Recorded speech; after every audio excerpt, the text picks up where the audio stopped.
All right, guys. So let's go ahead and get started since we have only 30 minutes with Vincent here. So welcome to the Inspire series. This is our guest speaker is Vincent Phipps today, and we are talking about leading out loud, how to adapt your excellence using emotional intelligence. So my name is Hannah, and I am a consultant here at Bridge Innovate and help run the Inspire series. And I am excited to have our guest here today. So we can just keep going. Hello, everyone. Hope y'all are doing well. Go ahead, Anna. Yeah, so the Inspire series is part of our Innovation for Good at Bridge Innovate. So this is a free webinar that we bring some of our favorite leaders from around the country and our community together to share different insights and ideas and experiences, things that they have done and created and been a part of throughout their life, and getting to share it with our community.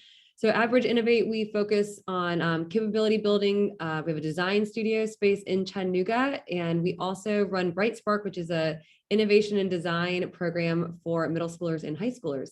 In our consulting business, we work with a lot of different companies and organizations, nonprofits from around the country, helping them build capacity, building strategies, leadership capabilities, lots of different things. So we're excited to have you guys here for today's Inspire series. And I'm going to introduce you guys to Vincent Phipps so we can keep moving on. So Vincent is a certified speaking professional. He is featured in the top 1% of the world's best motivational speakers and trainers. He is the author of Lead Out Loud and the owner of an award-winning training company, Communication VIP. He specifically focuses in how emotional intelligence impacts communication, conflict resolution, and leadership. And his philosophy is if I can't get you to laugh, if I can get you to laugh, I can get you to listen. And if I can get you to listen, I can help you amplify. So without further ado, here is Vincent Phipps. Thank you, Hannah. It was a pleasure to meet you all right now. Hopefully I have the honor and the privilege of seeing you all in person. Here's what I want you all to do. Right now, take out note-taking material. I want you to take out the notes. That way you can have this information with you as we progress. There are three things we're going to cover in the next 24 minutes. Number one, I want you to understand your style. Number one, understand your style. Number two, I want you to understand the ego of 4 total styles. The ego represents this: the emotion, goal, and obstacle. I'll say that again. The second thing I want you to do is to understand all styles' ego, the emotion, goal, and obstacles. And the third thing I want you to do is to pepper me with questions. Ask whatever you need to make sure that at the end of this virtual call, you have enough information to adapt your emotional intelligence to make a positive difference with others. Slide. I want you all to get ready to take a poll question. So if you are able right now, this should take you about 30 seconds. So right now, get ready to answer the following question. Give you about 30 seconds. Here's the question. Which type of emotional intelligence is most like your communication style? Are you more laid back and low key? Or are you more energetic and emotional? Do you feel you're more analytical and accurate? Or are you more direct and dominant? Give you about 15 seconds and answer. Do that now. All right, about 5 more seconds. 3 more seconds. Okay, and time. Awesome. Let's take a look at how you voted. All right. Oh, energetic and analytical. Okay. So nobody saw themselves as laid back. Nobody saw themselves as direct. Awesome. Okay. So we got 67% energetic, 33% analytical. Fantastic. All right. Write down this information. Write this down right now, because your results right now are just screwing up my data. So write down this information. Here are the 4 styles: laid back, energetic, analytical, and direct. I'm about to give you the percentage of how these styles break down of about 100 countries over the last 55 years. Here's the breakdown. Laid back styles statistically are the biggest at 40%, 40. Those laid back styles are usually the biggest at 40%. Now, the second biggest style, the ones that you all had at almost 70%, is the energetic style at 28%. The energetic at 28%. Now, let's stop right there. If you look at the laid-back styles, and the laid-back styles, these are the folks that like people, but they're more introverted. They're not, hey, look at me kind of people. They're behind the scenes kind of people. They're 40%. The energetic styles are 28%. These are the styles that love attention. They love being in the spotlight. They're comfortable taking the lead. They will share their opinion even without all the facts. They're the ones that are 28%. If we take that 40% from laid back and we add that to the 28% of the energetics, that's 68%. So almost 7 out of 10 are people oriented, which is consistent with your results, considering that 67% just now voted all energetic. So we're right on cue in some regards, but know that the third style is going to be the analytical and the accurate style. They are the smallest, only 14%. And those dominant styles, they're the second smallest at only 18. So based on who you are, which style you think, these are the numbers break down. Also understand this, most people are two. We talked about that earlier. Most people aren't just one thing. So most people, statistically, 82% of the population are a combination of two styles. So don't think you're just one thing. Most of us are combinations. In my book, Lead Out Loud, I explained that there's a term called a blended style and a tri-blended style. Some people are two styles. Some people are even three styles. Nobody's all four, because then you're schizophrenic. Other than, let's take a look at the next slide.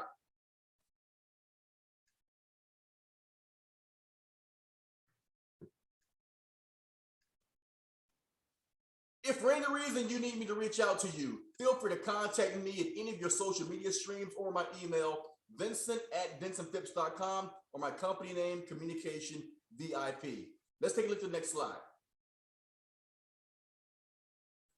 All right, this coolest looking man you've ever seen in your life is my grandfather, Johnny Bay Johnson. Hannah, look at them shoes, Hannah. Come on, Hannah. You see that cat? That's a clean looking cat, baby. Fly for sure. Oh, come on. Hey, is that fly, Hannah? My grandfather, he didn't have the education that many of us are fortunate to have.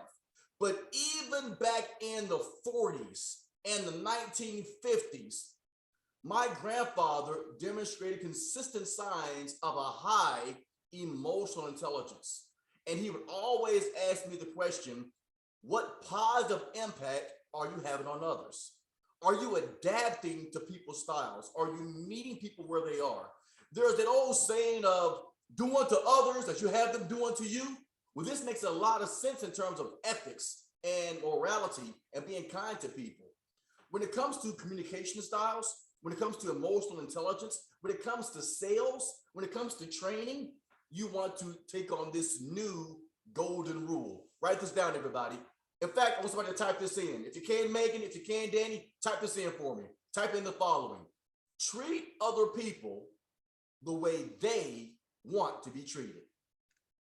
I'll say it again. Someone type this in for me. Treat other people the way that they want to be treated. Here's why it's important we adapt our emotional intelligence. Let's say that you are someone who is a laid-back, low-key style, but you have to talk to someone who is a direct and dominant style. Direct and dominant people don't like a lot of detail, and they're comfortable making fast decisions. So if you have to talk to a direct style and you start the conversation like this, hi, good morning. I have a question. You've lost their attention already. You're not connecting. Let's say that you are an analytical style and you like details, numbers, dates, times, percentages, but you are similar to me and Hannah. You're an energetic style, which means you like to tell stories. You like to use charisma. You like to use humor. And an analytical style says, where are we in our progression of this project? And all they want to hear is we're 25% complete. we're 8 days to efficiency. We'll have this done in the next 3 hours. But you go, oh man, here's a great story. I went to the bar the other day. I met this guy. He does the same, and it's too much. So even if you try to adapt by treating other people the way that you want to be treated, you can disconnect. So you're going to use this emotional intelligence to adapt to people, to treat them the way that they want to be treated. Let's stop right there. How much sense is this making so far? If this is making sense, let me know in the chat room. Let me know what you're enjoying so far. Let me know if this is making sense. Story about, come on, Hannah. Hannah knows. Oh man, all day, Hannah. All right, slide. All right, here are the 4 styles. In a moment, I'm going to ask you another question that will be in the poll. Here's what I want you to understand. There are 4 styles that make up our emotional intelligence: laid back, energetic, analytical, and direct. Don't get fooled into thinking there's just a type A or a type B. That's not that simple. You just can't put people in a box and expect to know everything about them. Also, each of the 4 styles has what's called an ego: the emotion, goal, and obstacle. Here's what I want you all to do in this poll. In a moment, when the poll comes up, answer this question. Which type of emotional intelligence is most challenging for you to talk to? Give you 20 seconds. Go. Who gets on your nerves the most? Which style is most challenging for you? 5 more seconds. Who gives you the most headaches? 3 seconds. All right, and time. All right, let's take a look at the results. Woo! Oh, see there? Oh, you see what they're doing, Hannah? See, everybody was energetic. Now the direct styles and layback styles get on everybody's nerves. I see what we got here. Okay, bunch of trainers on this call. All right, we got 67% said laid back drives them nuts, and then 33% said direct styles get on their nerves. I get it. Excellent. Next slide.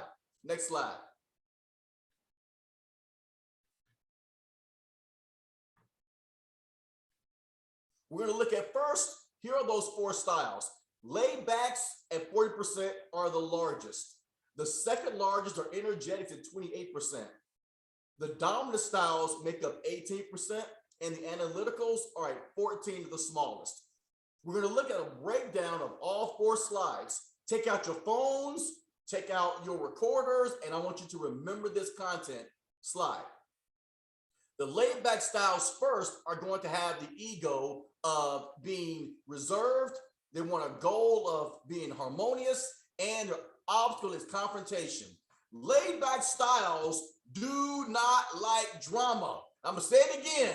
They don't want to argue. They don't want to fuss. Laid back styles are also comfortable behind the scenes. They are team players. They are super supportive. If you have an issue with the laid back style, they may never say anything to you. They may never confront you directly. If a laid back style is mad at you, they won't talk to you. They'll just leave you alone. A true laid back style will just ignore you. And if they ever offer you a cup of coffee, don't you drink it. Because them laid back styles, hey, come on, they passive aggressive. They do not like direct confrontation.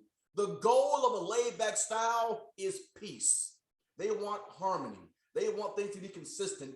These styles are comfortable with change, but they need time. They don't do well with urgent change. They don't do well with making decisions for the sake of just changing something.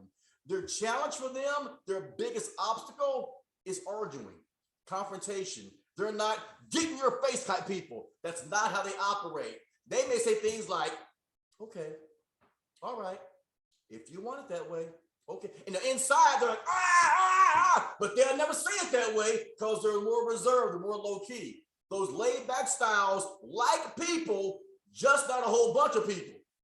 Those laid back styles are selective. Laid back styles have about 5, maybe 7 friends that they've had for years. And you got to earn the right to be in the laid back style circle because they're very cautious about who they let in their world. Slide. Now, this next style, the energetics, these styles are the second largest. These energetic styles, they also like people. They adore people. In fact, they love people so much, they get energized being around people. Now, those laid back styles we talked to a minute ago, they get energized by being by themselves. They get recharged by being alone. But these energetic styles, when they walk into the room, where's the party, baby? Those energetic styles like the attention. Their goal is to influence and engage and interact. Those energetic styles, they love to tell stories. They love to tell jokes. They are comfortable being the center of attention. The obstacle with those energetic styles, their organization skills suck. Oh man, it's horrible. They have difficulty with time, they have difficult organization, but they have the best interest. They are so personable that others keep forgetting them, even though they keep messing up because the energetic styles are so personable. Now, those energetic styles make up 28% of the population. And remember, if you talk to an energetic style, whatever you do, follow up with details in writing or an email or a text, because they'll move on and forget. So they need things in writing to reassure them and to hold them accountable. Let's stop right there. Before we look at our next two styles, we've covered two styles, the laid back and the energetic. Who on this call right now is convinced that they're one of those two styles? If you would, put in your name right now and just share something quick or short in the message about why you feel you're energetic. I know I'm energetic because people always ask me to be quiet. Who is convinced they're laid back or energetic? Who's convinced? Who knows without a doubt in their mind? Good deal. Handles a combination? Yes, ma'am. Oh, Daniel says, no, not laid back or energetic. Awesome. Wonderful. You typed that with pride, Daniel. I can tell. Awesome. All right. Change my mind, laid back. You know what? Anna? Those laid back styles, they change their mind a lot. So you are true to form. Thank you. Let's take a look at our next two styles, the project styles. Now, both the analytical and the direct styles, these are styles that are not focused on people. It doesn't mean they dislike people. Analytical styles and direct styles are focused on getting things done, checklist, moving forward. These analytical styles, they are the smallest of all of the four styles. Their emotion is skepticism. These are cautious people. That's why they have the color yellow, like a yield sign, baby. Slow it down. Let's review this. Did you check? What do the rules say? What's our process? Have you looked this up? What did the boss say? What's our standard? What's the procedure? These analytical styles, they love data and processes. The goal of analytical people, now the energetic styles, their goal, to be loved. Laid back styles, their goal, keep it peaceful. The goal of analytical styles, be right. They don't care about popularity. They don't care about coolness. They don't care about what's trendy. Analytical styles care about accuracy. Now, their obstacle is flexibility. These are not go with the flow kind of people. Analytical styles are not follow the crowd people. Analytical styles believe in data and processes and rules. In fact, for a true analytical style, here's how they see the world. If a sign in the hallway says, do not run in the halls, do not run in the halls, and a fire breaks out in the building, the analytical styles, they ain't gonna make it. Because they see rules as rules and they are rule followers. And analytical styles expect other people to also be rule followers. And they have a problem with anybody that doesn't follow procedures. And it ain't personal. They're making sure you follow the rules. Slide.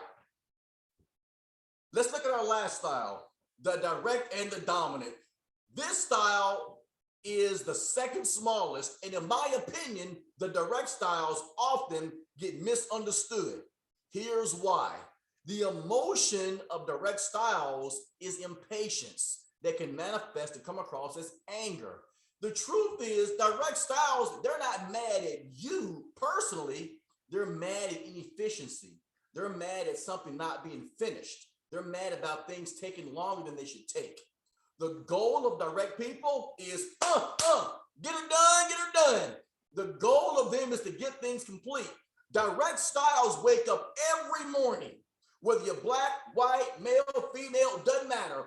Every direct style wakes up every morning with either a mental checklist or a physical checklist. And they're having this thing, I got this. And they see everybody as either you're on my checklist or you're in my way.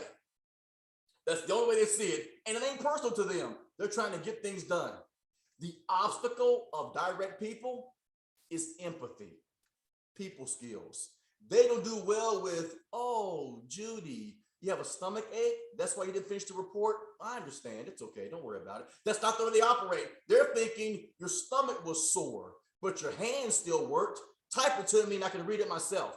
So those direct styles, they demand so much of themselves that they demand a lot from others. Now let's stop right there.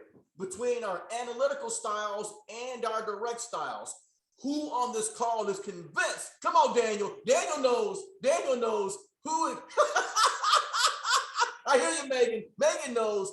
All right, we got who is on the call is convinced they're either analytical or direct or maybe a combo.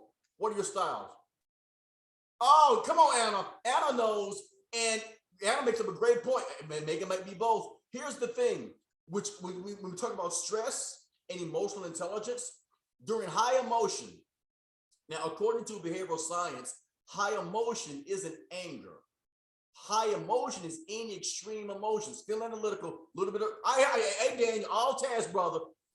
Analytical styles, direct styles, these task styles, any high emotion, whatever is your strongest style, that's what people will see most when you're under any high emotion. That could be anger, that could be impatience, that could be stress, that could be confusion. So if you're analytical and you're stressed, you're gonna get even more analytical.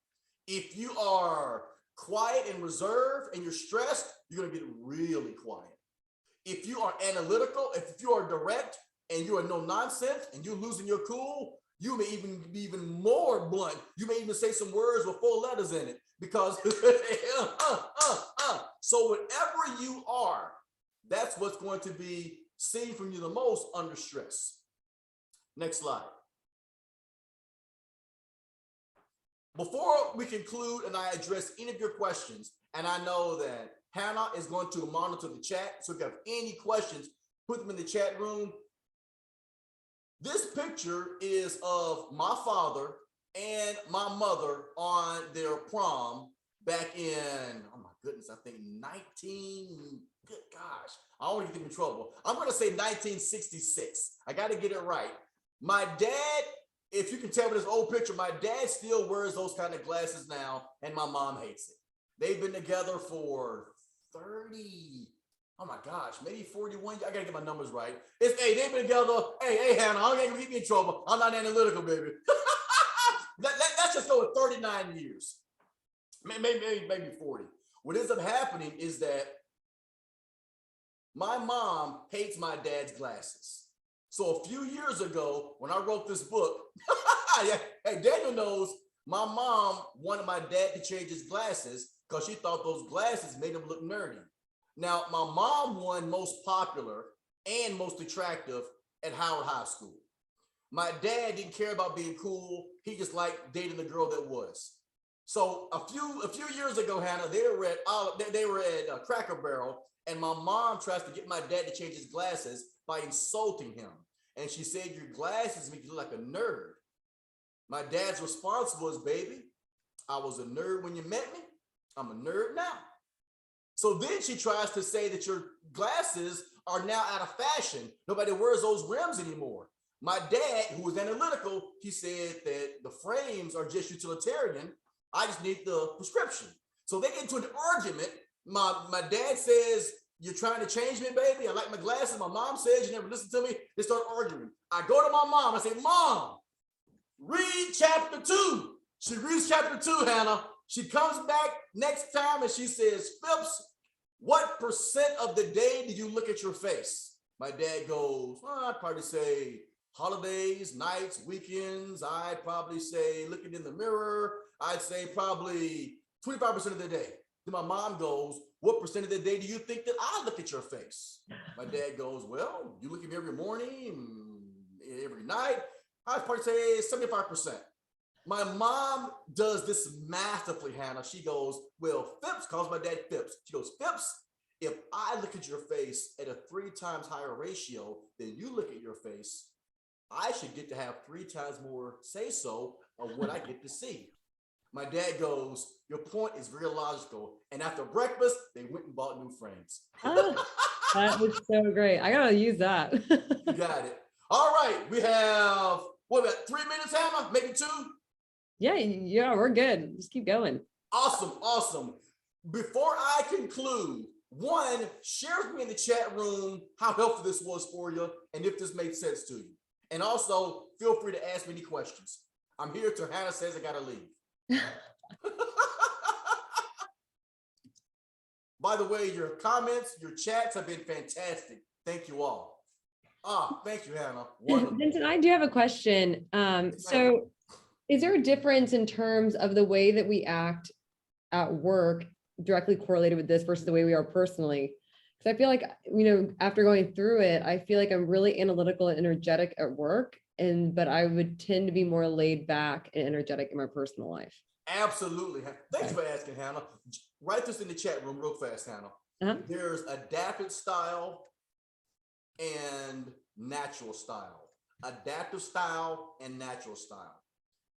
The full elite training is a full 1-day course. So I go into more detail during the training. Let me answer your question, Hannah. Okay. The natural style, that's the way that we were probably since we could walk and talk. I remember all my aunts. I have 6 aunts. They all have stories about how I would tell jokes. I love to put on my mom's bed sheet and fly around the room. I was always that kid, even back then.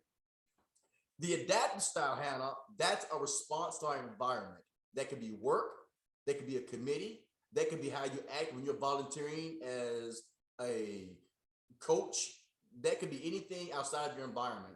And most people, Hannah, they adapt differently than their natural style. So if you are, let's say, for example, a true laid back person, Hannah, but your job requires you to be more outgoing. Your job requires you to be more aggressive than you naturally are. You can adapt to that for 5, 6, 7, 8, 9 hours. And once that's over and you go back to your natural style, your home, your loved ones, you have this camouflage that you take off, and you are now adjusting back to who you normally were. So it's very common for people to adapt, be one way at work and one way outside of work. Right. Yeah, that definitely makes sense. I love that. I do kind of see myself in all of them. Like my partner would definitely call me direct and analytical, while also being a little bit of everything else too. But yeah, that's very good to think about. It makes it easier to think about responding to other people when you can see those trends in yourself at different times too. I think it absolutely. We got a question, Hannah. Yep. So we have Megan says, any communication suggestions for direct styles working very closely with laid back team members? Oh, that's a really great question. Now, first of all, Megan, great question. First of all, Megan, understand that direct styles are at 18% and laid back styles are at 40%. So it's twice as many of them as direct styles. So be nice to them because there's more of them out there. Here's 2 things you want to do if you are a direct style, Megan, and you are around laid back styles. First thing you got to do, you got to ask them questions. Laid back styles are introverted, so they're not going to openly share. Also, direct styles are comfortable giving. Direct styles are comfortable taking. Direct styles are comfortable making decisions. So if you're a direct style, ask questions to laid back styles. So instead of saying, do A, B, and C, say, excuse me, John. Hey, Peter, I have an idea about doing A, B, and C, but before I do it, I'd like to know what you think. What are your thoughts? And then listen. Laid back styles, in my opinion, have a better understanding of what's going on than any of the other 3 because they're the most listening oriented. So ask them questions. Second thing you want to do is when you are giving them a correction or a suggestion, start with social talk. Now, if you're a direct style, you're thinking, chit chat, I hate it. They're going to love it. It could be something such as, hey, how's your daughter? Hey, how are your allergies this time of year? Hey, how did your back surgery go? Start with social talk and ask them questions. Do those two things, and your relationship with Layback Styles will dramatically improve if you're a direct style, Megan. Does that help, Megan? Let me know if that helps, Megan. I can't see face to head nod, so I got to assume everybody going, awesome. Thank you, Megan. What else? You rock, Megan. Thank you. Great. And Kate, we can go to the next slide. Just in case anyone has questions following up, this is Vincent's ways to connect with him. So if you guys have questions after this and that you're sort of mulling over and trying to decide, or if you end up in a scenario at work or at home where you're like, oh, I should learn more about this. These are ways to reach out to Vincent, ways to get his book, ways to chat with him. So definitely connect on all of these platforms and visit his website. You can get a quote there. Anything else you want to share, Vincent? Only one other thing. I want you all to remember that your communication style is not in stone. You can change. But the hardest thing you want to do is to be aware of your weaknesses. So when you adapt to others, there's no right or wrong. It's about adapting to the other person. So the more you can adapt, the better your life will be. And emotional intelligence is being aware of who you are and being aware of the differences in others. Thank you. Yeah, that's great. Love it. Thank you, Vincent, for showing up today. This has been so great and so informative. And I love learning more about myself and others. And I just think this is going to be really great moving forward for us to implement in our team too. We can move to that next slide. And we have a couple more things coming up soon. July 6th, we have Emily Rose Skywork. She is also a consultant at Bridge, who is doing a webinar on innovation for social impact. So Emily has a background in developing design thinking programs for universities around public health and impact for good. So if you're interested in hearing more about her work and how to create innovation for social impact, that's gonna be on July 6th. We have a couple more coming up at the end of July and August, so be on the lookout for those once we get them posted and shared. And we hope you have a great rest of your week. Feel free to check out this webinar if you want to come back to it. We'll be posting it on our YouTube and then sending it out in the newsletter as well. So you'll have it to connect with and to send to your friends and family and your team members. And yeah, we hope to hear from you again soon, and have a great day. Bye, Vincent. Take care, Hannah. Thank you again.